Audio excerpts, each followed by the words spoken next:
ओम नमः शिवाय। हर हर महादेव। माता पार्वती की जय।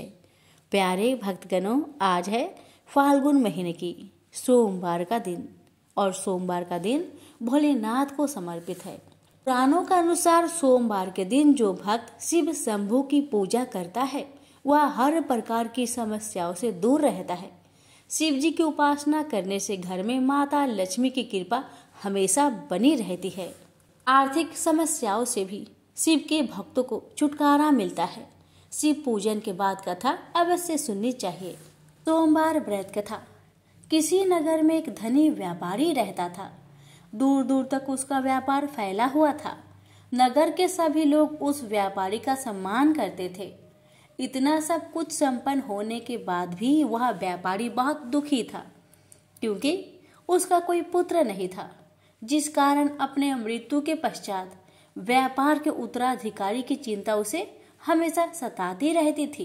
पुत्र प्राप्ति की इच्छा से व्यापारी प्रत्येक सोमवार भगवान शिव का व्रत पूजा किया करता था और शाम के समय शिव मंदिर में जाकर शिव जी के सामने घी का दीपक जलाया करता था। उसकी भक्ति देखकर माँ पार्वती प्रसन्न हो गई और भगवान शिव से उस व्यापारी की मनोकामना पूर्ण करने का निवेदन किया। भगवान शिव बोले, इस संसार में सबको उसके कर्म के अनुसार फल की प्राप्ति होती है। जो प्राणी जैसा कर्म करते हैं उन्हें वैसा ही फल प्राप्त होता है। शिव जी द्वारा समझाने के बावजूद माँ पार्वती नहीं मानी और उस व्यापारी की मनोकामना पूर्ति हेतु वे शिव जी से बार बार अनुरोध करती रही। अंततः माता के आग्रह को देखकर भगवान भोलेनाथ को उस व्यापारी को पुत्र प्राप्ति का वरदान देना पड़ा। वरदान देने के पश्चात भोलेनाथ माँ पार्वती से बोले, आपके आग्रह पर मैंने पुत्र प्राप्ति का वरदान तो दे दिया, परंतु इसका यह पुत्र 16 वर्ष से अधिक समय तक जीवित नहीं रहेगा। उसी रात भगवान शिव उस व्यापारी के सपने में आए और उसे पुत्र प्राप्ति का वरदान दिया और उसके पुत्र की 16 वर्ष तक जीवित रहने की भी बात बताई। भगवान के वरदान से व्यापारी को खुशी तो हुई, लेकिन पुत्र की अल्पायु की चिंता ने उस खुशी को नष्ट कर दिया। व्यापारी पहले की तरह सोमवार के दिन भगवान शिव का विधिवत व्रत करता रहा। कुछ महीनों के बाद उसके घर एक अति सुंदर बालक ने जन्म लिया और घर में खुशियां ही खुशियां भर गई। बहुत धूमधाम से पुत्र जन्म का समारोह मनाया गया, परंतु व्यापारी को पुत्र जन्म की अधिक खुशी नहीं हुई, क्योंकि उसे पुत्र की अल्प आयु के रहस्य का पता था। जब पुत्र 12 वर्ष का हुआ तो व्यापारी ने उसे उसके मामा के साथ पढ़ने के लिए बनारसी भेज दिया। लड़का अपने मामा के साथ शिक्षा प्राप्ति हेतु चल दिया। रास्ते में जहाँ भी मामा भांजे विश्राम हेतु रुकते, वहीं यज्ञ करते और ब्राह्मणों को भोजन कराते। लंबी यात्रा के बाद मामा भांजे एक नगर में पहुँचे। उस दिन नगर के राजा की कन्या का विवाह था, जिस कारण पूरे नगर को सजाया गया था। निश्चित समय पर बारात आ गई, लेकिन वर का पिता अपने बेटे के एक आंख से काने होने के कारण बहुत चिंतित था। उसे भय था कि इस बात का पता चलने पर कहीं राजा विवाह से इनकार न कर दे, इससे उसकी बदनामी भी होगी। जब वर के पिता ने व्यापारी के पुत्र को देखा तो उसके मस्तिष्क में एक विचार आया। उसने सोचा, क्यों ना इस लड़के को दुल्हा बनाकर राजकुमारी से विवाह करा दूं। विवाह के बाद इसको धन देकर विदा कर दूंगा और राजकुमारी को अपने नगर ले जाऊंगा। वर के पिता ने लड़के के मामा से इस संबंध में बात की। मामा ने धन मिलने की लालच में वर के पिता की बात को स्वीकार कर ली। लड़के को दूल्हे का वस्त्र पहनाकर राजकुमारी से विवाह कर दिया गया। राजा ने बहुत सारा धन देकर राजकुमारी को विदा किया। शादी के बाद लड़का जब राजकुमारी के साथ लौट रहा था तो वह सच नहीं छिपा सका और उसने राजकुमारी की ओढ़नी पर लिख दिया, राजकुमारी, तुम्हारा विवाह मेरे साथ हुआ था। मैं तो बनारसी पढ़ने के लिए जा रहा हूँ और अब तुम्हें जिस नवयुवक की पत्नी बनना पड़ेगा वह कान्हा है। जब राजकुमारी ने अपनी ओढ़नी पर लिखा हुआ पढ़ा तो उसने कान्हे लड़के के साथ जाने से इनकार कर दिया। राजा को जब ये सब बातें पता लगी तो उसने राजकुमारी को महल में ही रख लिया। उधर लड़का अपने मामा के साथ बनारसी पहुंच गया और गुरुकुल में पढ़ना शुरू कर दिया। जब उसकी आयु 16 वर्ष की हुई तो उसने यज्ञ किया। यज्ञ की समाप्ति पर ब्राह्मणों को भोजन करवाया और खूब अन्य वस्त्र दान किए। रात को वह अपने शयन कक्ष में सो गया। शिव के वरदान के अनुसार शयन अवस्था में ही उसके प्राण पेखरू उड़ गए। सूर्योदय पर मामा मृत भांजे को देखकर रोने पिटने लगा। आसपास के लोग भी एकत्र होकर दुख प्रकट करने लगे। लड़के के मामा के रोने विलाप करने के स्वर समीप से गुजरते हुए भगवान शिव और माता पार्वती ने भी सुने। माता पार्वती ने भगवान से कहा, प्राणनाथ, मुझे इसके रोने का स्वर सहन नहीं हो रहे, आप इस व्यक्ति के कष्ट को अवश्य दूर करें। भगवान शिव ने माता पार्वती के साथ अदृश्य रूप में समीप जाकर देखा तो भोलेनाथ माता पार्वती से बोले, यह तो उसी व्यापारी का पुत्र है जिसे मैंने 16 वर्ष की आयु का वरदान दिया था। इसकी आयु पूरी हो गई है। माँ पार्वती ने फिर भगवान शिव से निवेदन कर उस बालक को जीवन देने का आग्रह किया। माता पार्वती के आग्रह पर भगवान शिव ने उस लड़के को जीवित होने का वरदान दिया और कुछ ही पल में वह जीवित होकर उठ बैठा। शिक्षा समाप्त करके लड़का मामा के साथ अपने नगर की ओर चल दिया। दोनों चलते हुए उसी नगर में पहुंचे जहां उसका विवाह हुआ था। उस नगर में भी यज्ञ का आयोजन किया। समीप से गुजरते हुए नगर के राजा ने यज्ञ का आयोजन देखा और उसने तुरंत ही लड़के और उसके मामा को पहचान लिया। यज्ञ के समाप्त होने पर राजा मामा और लड़के को महल में ले गया और कुछ दिन उन्हें महल में रखकर बहुत सा धन वस्त्र आदि देकर राजकुमारी के साथ विदा कर दिया। इधर भूखे प्यासे रहकर व्यापारी और उसकी पत्नी बेटे की प्रतीक्षा कर रहे थे। उन्होंने प्रतिज्ञा कर रखी थी कि यदि उन्हें अपने बेटे की मृत्यु का समाचार मिला तो दोनों अपने प्राण त्याग देंगे। परंतु जैसे ही उसने बेटे के जीवित वापस लौटने का समाचार सुना तो वह बहुत परेशान हुआ। वह अपनी पत्नी और मित्रों के साथ नगर के द्वार पर पहुंचा। अपने बेटे के विवाह का समाचार सुनकर पुत्र वधू राजकुमारी को देखकर उसकी खुशी का ठिकाना न रहा। उसी रात भगवान शिव ने व्यापारी को सपने में आकर कहा, हे श्रेष्ठी, मैंने तेरे सोमवार व्रत करने और व्रत कथा सुनने से प्रसन्न होकर तेरे पुत्र को लंबी आयु प्रदान की है। पुत्र की लंबी आयु जानकर व्यापारी बहुत प्रसन्न हुआ।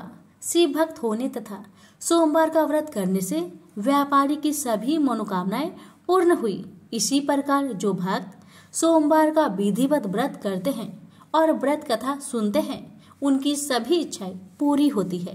हमसे बोलिए उमापति शंकर भगवान की जय। एक बार इंद्र सहित देवताओं ने भगवान शिव की परीक्षा करनी चाहिए। वह देवों के गुरु बृहस्पति के साथ कैलाश पर्वत पर पहुंचे। शिव ने अपनी आत्मिक शक्ति के बल पर जान लिया कि ये लोग मेरी परीक्षा लेने आ रहे हैं। अतः उन्होंने एक अवधूत का भेष धारण कर लिया और उनके मार्ग में आ खड़े हुए। इंद्र ने उन्हें राह से हट जाने का संकेत किया, किंतु अवधूत भेषधारी शिव अपने स्थान पर खड़े रहे। यह देख इंद्र को क्रोध आ गया। बोले, अरे हट रास्ते से, जानता नहीं मैं कौन हूँ? हट जा, नहीं तो वज्र से तेरे टुकड़े टुकड़े कर दूंगा। धमकी सुनकर अवधूत भेषधारी शिव को क्रोध आ गया। उन्होंने जोर से एक हुक्कार भरी, जिसे सुनकर चारों दिशाएं कांप उठी। गुरु बृहस्पति तुरंत भाप गए कि अवधूत वास्तव में कोई और न होकर स्वयं भगवान शिव है। उन्होंने इंद्र को संकेत करके कहा, क्या अनर्थ कर रहे हो सुरेंद्र? तुम भगवान शिव को नहीं पहचान रहे हो। ये तो साक्षात भगवान शिव है। इंद्र को अपनी भूल का ज्ञान हुआ। वह तुरंत भगवान शिव के चरणों में गिरकर क्षमा याचना करने लगे। क्षमा करे भगवान, मुझसे पहचानने में भूल हो गई। गुरु बृहस्पति ने कहा, हाँ प्रभु, देवेंद्र को क्षमा कर दीजिए। आपको पहचान नहीं पाए थे। अनजाने में ही इन्होंने आपको अब सब कह दिए, क्षमा कीजिए। गुरु बृहस्पति के अनुनय विनय करने पर शिव ने इंद्र को क्षमा कर दिया। इस घटना के कुछ दिनों बाद एक विलक्षण चमत्कार हुआ। समुद्र तट पर गंगा सागर के किनारे एक बालक रेत में पड़ा हुआ रुदन कर रहा था। उसके गले से इतना प्रलयकारी रुदन फूट रहा था कि उससे चारों दिशाएं कांपने लगी। देव दानव दैत्य सब घबरा गए, वायु थम सी गई। घबराए हुए देवता इंद्र सहित पितामह ब्रह्मा के पास पहुंचे और उनसे कहा, पितामह, सागर संगम पर एक अद्भुत बालक रेत में पड़ा रो रहा है। वह इतनी जोर जोर से रुदन कर रहा है कि देवों में भय छा गया है। कृपया चलकर इस संकट को दूर कीजिए। पितामह ब्रह्मा इंद्र आदि देवताओं के साथ सागर संगम पहुंचे। पितामह के पहुंचते ही सागर अपने स्थान से निकला। उसने इंद्र सहित पितामह की वंदना की। ब्रह्मा ने सागर से पूछा, जल में रेत पर पड़ा यह बालक कौन है? इसके रुदन को सुनकर समस्त संसार त्रस्त हो रहा है।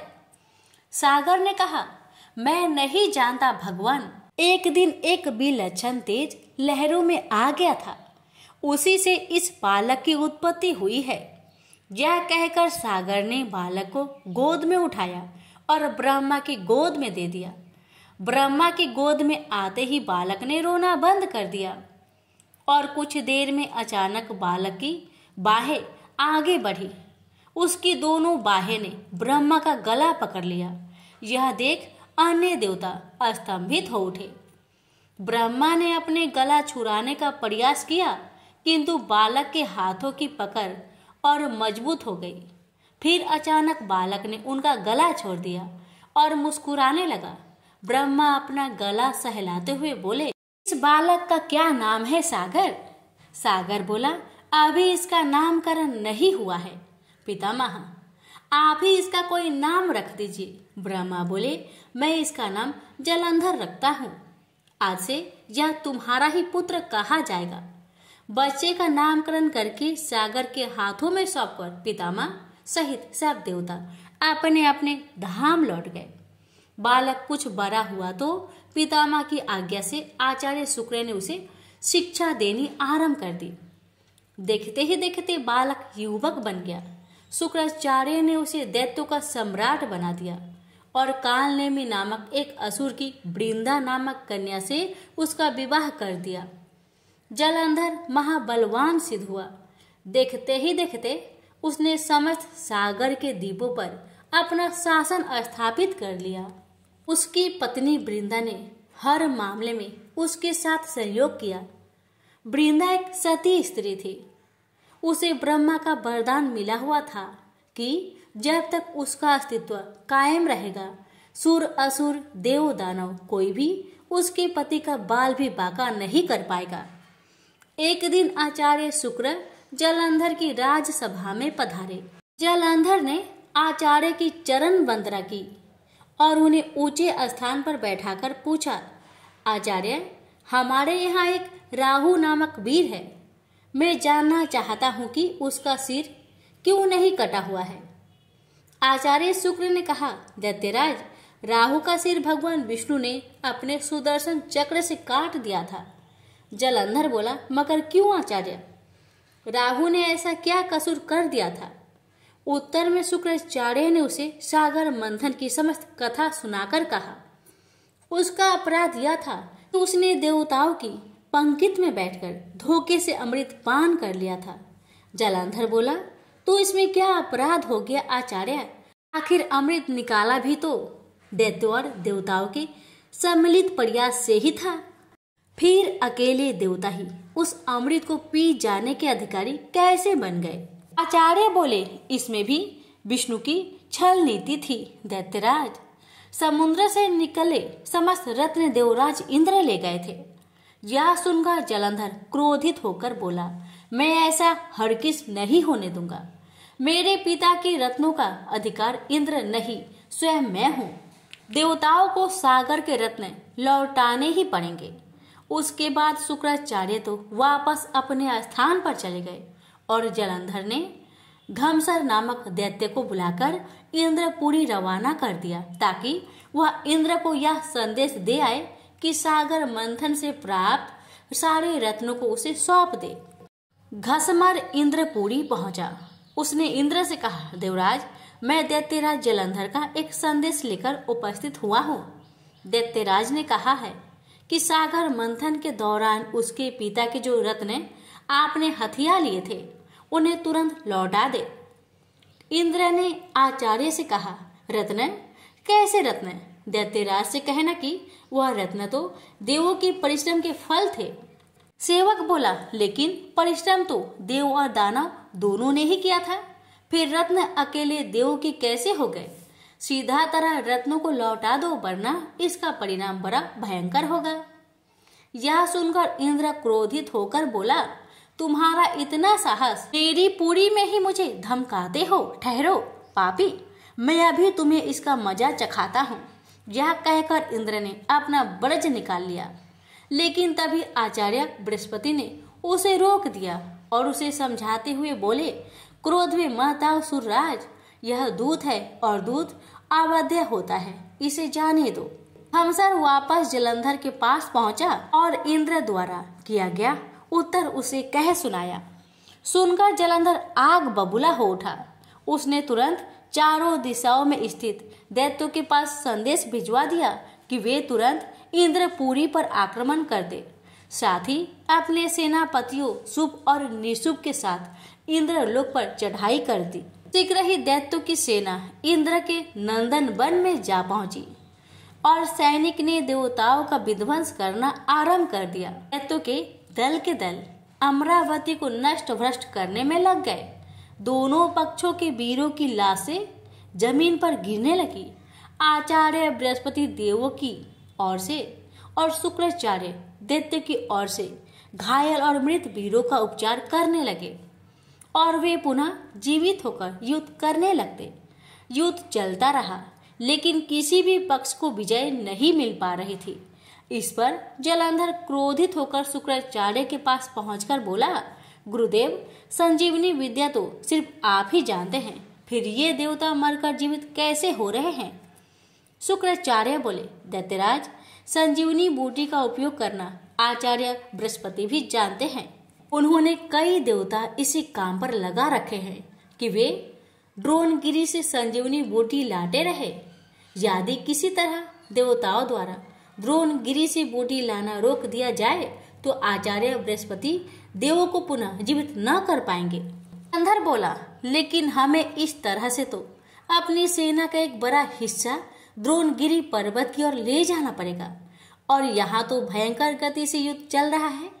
शुक्राचार्य बोले, तो फिर क्यों ना द्रोणगिरी पर्वत को ही सागर में डुबो दिया जाए, ना रहेगा बांस ना बजेगी बांसुरी। शुक्राचार्य की बात सुनकर जलंधर अमरावती छोड़कर द्रोणगिरी पर्वत पर जा पहुंचा और अपने मंत्रविद बाणों से उसे समुद्र में डुबो दिया। इससे देवताओं को संजीवनी बूटी मिलनी बंद होने लगी। देवताओं में घबराहट फैल गई। इंद्र घबराता हुआ आचार्य बृहस्पति के पास पहुंचा। बोला, हमारे वीर बड़ी संख्या में हताहत हो रहे हैं। आचार्य, अब क्या होगा? इस तरह तो समस्त देवताओं का विनाश हो जाएगा। आचार्य बृहस्पति बोले, मेरी सलाह मानो देवेंद्र, यह युद्ध तुरंत बंद कर दो और अपनी सेना सहित भागकर जान बचा लो। जलंधर भगवान शिव के तेज से पैदा हुआ है। इसमें भगवान शिव का अपार बल है। तुम अपनी जान बचाओ, बाद में कोई न कोई उपाय जलंधर को मारने का निकल ही आएगा। आचार्य बृहस्पति की सलाह मानकर देवता युद्ध छोड़कर भाग निकले और मेरु पर्वत की कंदराओं में जा छिपे। शुभ निशुभ सहित दैत्यों की सेना ने उनका पीछा किया, किंतु देवता पहाड़ की गुफाओं में पहुंचकर अदृश्य हो गए। थक हार कर दैत्यों की सेना वापस लौट पड़ी। जलंधर ने सारी अमरावती को लूट लिया और स्वयं इंद्र के सिंहासन पर बैठ गया। इंद्र मेरु पर्वत की कंदराओं से निकला और अपने साथियों के साथ भगवान विष्णु के पास पहुंचा। उसने भगवान विष्णु से प्रार्थना की, रक्षा कीजिए प्रभु, जलंधर ने समस्त अमरावती तबाह कर दिया है। हजारों देवता मारे गए हैं। स्वयं मैं भी मुश्किल से जान बचाकर यहाँ तक आया हूँ। विष्णु ने इंद्र को अवशासन देते हुए कहा, घबराओ मत सूर्यराज, मैं स्वयं तुम्हारी सहायता को चलता हूँ। जलंधर अब ज्यादा दिनों तक नहीं बच सकेगा। फिर विष्णु अमरावती जा पहुंचे। विष्णु के वहां पहुंचते ही देवताओं में नवीन स्फूर्ति का संचार होने लगा। वे शत्रु सेना पर प्रहार करने लगे। जलंधर बड़े प्रबल वेग से विष्णु के सम्मुख आ डटा। विष्णु जिस भी अस्त्र शस्त्र का उस पर प्रयोग करते, जलंधर उन्हें तुरंत निष्फल कर देता। आखिर में विष्णु ने हार मान ली। बोला, तुम वाकई वीर हो जलंधर, मेरे इतने अस्त्रों को भी तुमने निष्फल कर दिया। अब यह युद्ध बंद कर दो। जलंधर बोला, यह युद्ध अब एक ही शर्त पर बंद हो सकता है देव, यदि आप मेरी बहन लक्ष्मी सहित मेरे दीपों पर मेरा आतिथ्य स्वीकार करें। विष्णु ने जलंधर की शर्त स्वीकार कर ली। जलंधर के आदेश पर युद्ध बंद हो गया। भगवान विष्णु लक्ष्मी सहित सागर द्वीप पर पहुंचे। जलंधर अमरावती की सारी संपदा को अपनी राजधानी ले आया और बड़े प्रेम से भगवान विष्णु की आतिथ्य सेवा करने लगा। एक दिन देवऋषि नारद उनकी सभा में पधारे। जलंधर ने उनका स्वागत सत्कार किया। नारद जी बोले, दैत्यराज, इस समय समस्त ऐश्वर्य तुम्हें उपलब्ध है, किंतु एक चीज की कमी है। जलंधर बोला, कमी? किस चीज की कमी है देवऋषि? सब कुछ तो मेरे पास मौजूद है। नारद बोले, एक ऐसी सुंदरी की कमी है जो सुंदर होते हुए भी सर्वगुण संपन्न हो। हालांकि तुम्हारी पत्नी वृंदा स्वयं भी बहुत सुंदर है, किंतु शिव की पत्नी पार्वती की बात ही कुछ और है। जलंधर बोला, यदि ऐसा है तो देवऋषि मैं पार्वती को जरूर अपनी पत्नी बनाऊंगा। मैं आज ही अपना सेना को कैलाश पर चढ़ाई करने का आदेश देता हूँ। मतिमंद जलंधर अपनी सेना लेकर कैलाश पर्वत पर टूट पड़ा। उसकी सेना और शिव गणों में भयंकर युद्ध छिड़ गया। आखिर शिव की गण युद्ध भूमि छोड़कर भाग निकले। विवश होकर भगवान शिव को युद्ध भूमि में जाना पड़ा। अपने स्वामी की उपस्थिति में शिव गणों का उत्साह बढ़ गया। वे तीव्र वेग से दैत्य सेना पर टूट पड़े और उनका संहार करना शुरू कर दिया। शिव जलंधर के सम्मुख आ डटे। दोनों में विकट युद्ध छिड़ गया। दूसरी ओर भगवान विष्णु अपनी कुछ और ही माया रच रहे थे। जलंधर की पत्नी वृंदा एक महान प्रतिव्रता नारी थी। विष्णु ने जलंधर का वेश धारण किया और उसके सेनागार में जा पहुंचे। उन्होंने वृंदा का आलिंगन किया, लेकिन वृंदा को यह आभास हो गया कि उसकी पति का वेशधारी यह व्यक्ति उसका पति नहीं है। अतः कड़क कर बोली, कौन है तू? विष्णु अपने वास्तविक रूप में प्रकट हुए और हंसते हुए बोले, मुझे बहुत खेद है वृंदा, लेकिन ऐसा करना अवश्य हो गया था। तेरा पति तेरे ही कारण अजय था। अब उसे मारने में भगवान शिव को कोई परेशानी नहीं होगी। वृंदा रोते हुए बोली, आपने मेरे साथ ऐसा विश्वासघात क्यों किया प्रभु? मेरे पति ने तो आपके आतिथ्य सत्कार में भी कोई कमी नहीं छोड़ी थी। भगवान विष्णु ने उसे आशीर्वाद देते हुए कहा, तुम वास्तव में ही एक पूज्य नारी हो वृंदा, लेकिन हर आतताई का एक न एक दिन अंत होता ही है। तुम्हारे पति की पापों का घड़ा भर चुका है, उसका अंत समय निकट आ पहुंचा है। मैं तुम्हें वरदान देता हूँ कि आज से सारे संसार में तुम पूजी जाओगी। स्त्रियां तुम्हारी पूजा क्या करेगी? पश्चाताप की अग्नि में जलती हुई वृंदा अग्नि में कूद पड़ी और देखते ही देखते भस्म हो गई। उसके शरीर का तेज निकलकर पार्वती के शरीर में प्रविष्ट हो गया। देवताओं ने पुष्प वर्षा की। वृंदा के अग्नि में भस्म होते ही जलंधर का तेज घट गया। भगवान शिव ने अपने त्रिशूल से उसका मस्तिष्क काट दिया। जलंधर के मरते ही उसका वह तेज जिससे वह आज तक अजय था, शिव के शरीर में प्रविष्ट हो गया। दैत्य सेना घबराकर भाग निकली। देवताओं ने शिव की जय जयकार की। इंद्र ने पुनः अपना सिंहासन प्राप्त कर लिया और कुछ काल बाद सर्वत्र अमन चैन व्याप्त हो गई। तो प्रेम से बोलिए हर हर महादेव, माता पार्वती की जय, लक्ष्मी नारायण की जय। श्रवण करेंगे शिव चालीसा। जय गणेश गिरिजा सोवन, मंगल मूल सुजान, कहत अयोध्या दास, तुम देहु अभय वरदान। जय गिरिजापति दीन दयाला, सदा करत संतन प्रतिपाला, भाल चंद्रमा सोहत नीके, कानन कुंडल नाग फनीके। अंग गौर सिर गंग बहाए, मुंड माल तन चार लगाए, वस्त्र खाल बाघंबर सोहे, छवि को देखी नाग मन मोहे। मैना मातु की हवी दुलारी, वाम अंग सोहत छवि न्यारी, कर त्रिशूल सोहत छवि भारी, करत सदा शत्रुन क्षयकारी। नंदी गणेश सोहे तह कैसे, सागर मध्य कमल है जैसे, कार्तिक श्याम और गणराव या छवि को कहे जात न काऊ। देवन जब ही जय पुकारा, तब ही दुख प्रभु आप निवारा, किया उपद्रव तारक भारी, देवन सब मिली तुम ही जुहारी। तुरंत सडानन आप पठायो, लमनी मेष महामारी गिराओ, आप जलंधर असुर संहारा, सूयस तुम्हार विदित संसारा। त्रिपुरासुर सन युद्ध मचाई, सब ही कृपा कर लीन बजाई, किया तप ही भगीरथ भारी, पूरब प्रतिज्ञा तासु पुरारी। दानिन मह तुम सम कोई नाही, सेवक स्तुति करत सदाही, वेद नाम महिमा तौ गाई, अकथ अनादि भेद नहीं पाई। करकट्टी उधती मंथन में ज्वाला, जरत सुरासुर भय विहाला, किन्ही दया तह करि सहाय, नीलकंठ तब नाम कहाई। पूरन रामचंद्र जबे किन्हा, जीत के लंक विभीषण तिन्हा, साहस कमल में हो रहे धारी, किन्हा परीक्षा तब ही पुरारी। एक कमल प्रभु राखे उजोई, कमल नयन पूजन चाह सोई। कठिन भक्ति देखी प्रभु शंकर, भय प्रसन्न दिए इच्छित वर।